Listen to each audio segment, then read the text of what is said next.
बहू की कमाई पर हमारा हक है कि नहीं?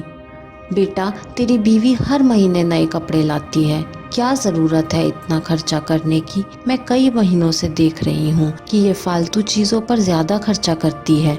तू इसे थोड़ा समझाया कर। अब घर की लक्ष्मी ही पैसों की कद्र नहीं करेगी तो घर में बरकत कैसे होगी?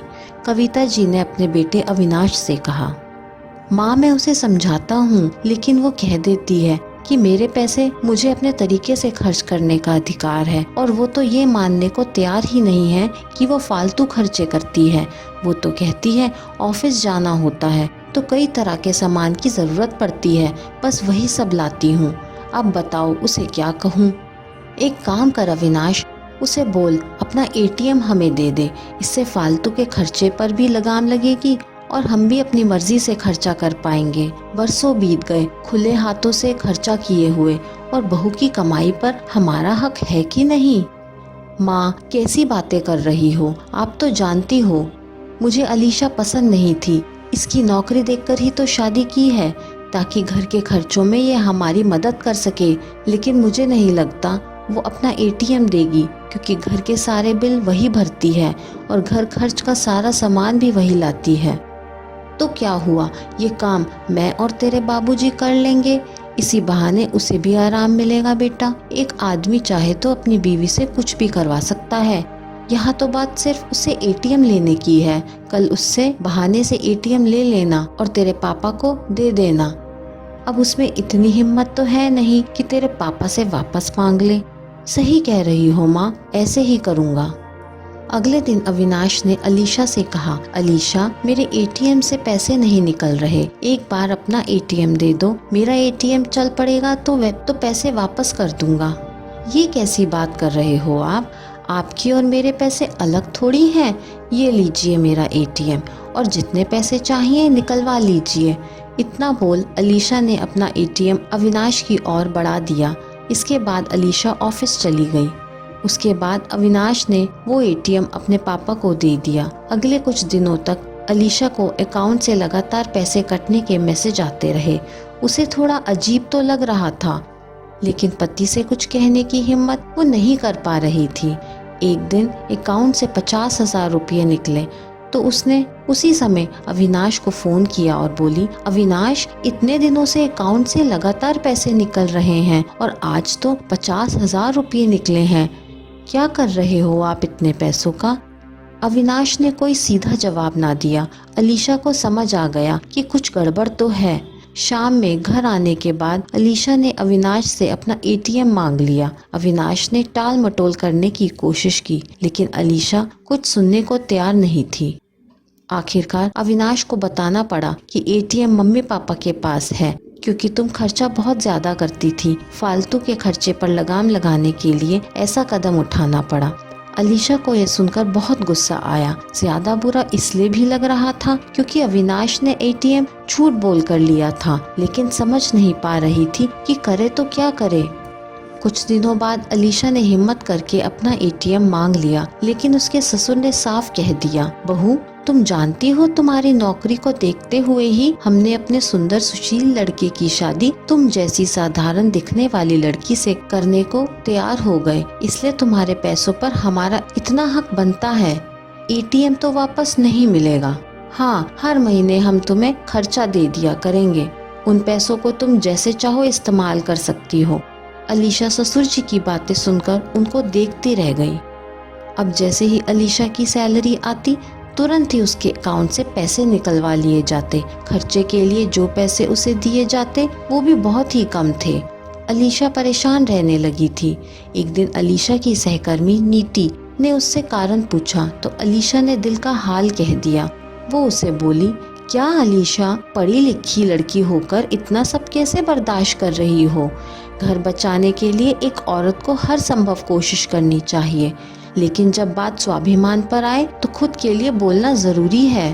और तुम्हारे एटीएम व तुम्हारी सैलरी पर तुम्हारा भी हक है।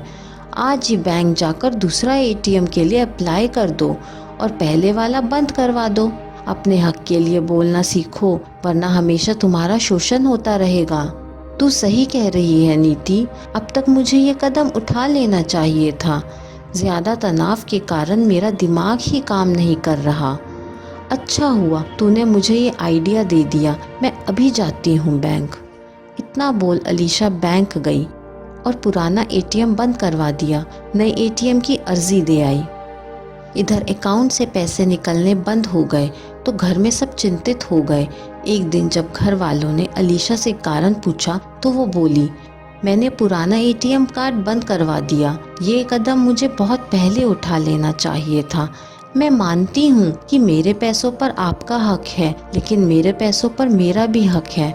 मैं नौकरी इसलिए करती हूँ ताकि मुझे किसी के आगे हाथ ना फैलाना पड़े, लेकिन मुझे तो नौकरी करते हुए भी एक एक पैसे के लिए हाथ फैलाना पड़ रहा है और एक एक पैसे का हिसाब देना पड़ रहा है। मुझे घुटन होने लगी है इस घर में। अविनाश, तुम भी साथ दिया करो मेरा, वरना मैं घर छोड़कर चली जाऊंगी। मैं अपना शोषण और नहीं होने दूंगी। कैसी बातें कर रही हो मनीषा? केवल पैसों के कारण तुम घर छोड़कर जाना चाहती हो? ठीक है, आज के बाद तुम अपनी मर्जी से पैसे खर्च करना और किसी को हिसाब भी मत देना। पिताजी और माँ, आप दोनों, आप लोग भी आज के बाद पैसों को लेकर झिकझिक नहीं करेंगे और घर भी आज के बाद मेरे पैसों से चलेगा। आप लोगों को कुछ चाहिए तो मुझसे कहें। अलीशा से पैसे लेने की जरूरत आपको नहीं है। क्या चंद रुपयों के लिए घर में कलेश करना? समझदारी इसी में है कि हम समय रहते सही फैसला ले लें ताकि घर में शांति बनी रहे। अविनाश की बातें सुनकर अलीशा बोली, नहीं अविनाश, घर हम दोनों की कमाई से चलेगा। पति पत्नी जीवन रूपी गाड़ी के दो पहिए की तरह होते हैं और उन्हें मिलकर ही जीवन की गाड़ी को चलाना पड़ता है। माँ बाबूजी मेरे पैसे खर्च कर सकते हैं और तुम भी। मुझे बस मेरे हिस्से की आज़ादी और हक चाहिए। मैं तो अब तुम्हें और तुम्हारे माता पिता को अपना परिवार मानती हूँ। बस इतना चाहती हूँ कि हमारे आपसी रिश्ते खराब ना हों। थोड़ी समझदारी मैं दिखाऊं और थोड़ी आप लोग दिखाएं ताकि घर में सुख शांति का वास हो। पैसों से कहीं ज्यादा रिश्ते अनमोल हैं, इसलिए हमें अपना परिवार सहेजना होगा। पैसों का क्या है, वो तो आती जाती चीज है, लेकिन परिवार एक बार टूटा तो उसे जोड़ना मुश्किल हो जाएगा। अलीशा के इतना कहते ही कविता जी और उसके पति की नजरें झुक गईं। उन्हें समझ आ गई कि थोड़े से पैसों के लालच में वो अपने परिवार को तबाह कर रहे थे। दोनों आगे बढ़े और दोनों ने अलीशा से माफ़ी मांग ली। अलीशा ने भी अपना बड़ा दिल दिखाते हुए उनसे कहा, माँ बाबूजी, आप दोनों मेरे माता पिता जैसे हैं। माफ़ी मांगकर मुझे शर्मिंदा ना करें। इस दिन के बाद कविता जी और उनके पति ने पैसों का लालच छोड़ दिया और अब रिश्ते पहले से बेहतर हो रहे थे, क्योंकि जब रिश्तों से लालच निकल जाता है तो रिश्ते दिल से निभाए जाते हैं और जब रिश्ते निस्वार्थ होते हैं तब उनकी खूबसूरती में चार चांद लग जाते हैं। दोस्तों, रिश्ते बिगड़ने का सबसे बड़ा कारण मन में लालच है। कभी वो लालच पैसों का होता है तो कभी संपत्ति का। अपने मन में लालच कभी ना पनपने दे, क्योंकि पैसा और संपत्ति तो फिर से कमाया जा सकता है, लेकिन अगर परिवार एक बार बिखर जाए तो उसे समेटना बहुत मुश्किल हो जाता है। परिवार से बड़ा कोई धन नहीं, उसे सहेज कर रखें। ये कहानी आपको कैसी लगी मुझे कमेंट करके ज़रूर बताइए। कहानी पसंद आई हो तो लाइक, शेयर और चैनल को सब्सक्राइब करना ना भूलें।